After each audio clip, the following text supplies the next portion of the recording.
اللہ کے نبی صلی اللہ علیہ وآلہ وسلم نے ارشاد فرمایا الا انبئکم بخیر اعمالکم، کیا میں تمہیں سب سے بہتر عمل نہ بتاؤں؟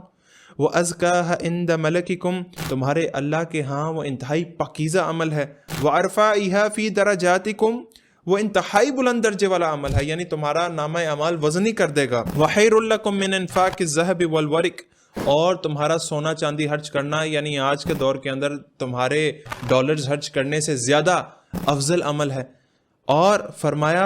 کہ تم میدان جہاد میں جاؤ، تم کافروں کی گردنیں کاٹو، ان کو قتل کرو اور وہ تمہیں شہید کریں، اس سے بھی زیادہ افضل عمل ہے وہ۔ تو صحابہ نے کہا بلا یا رسول اللہ، کون نہیں جاننا چاہے گا ایسا عمل جو سب سے بہتر ہے، اللہ کے ہاں بہت پاکیزہ ہے، بلند درجے والا عمل ہے، سونا چاندی خرچ کرنے سے زیادہ، مال خرچ کرنے سے زیادہ افضل عمل ہے، جہاد سے بھی زیادہ افضل عمل ہے، تو کون نہیں جانا چاہے گا؟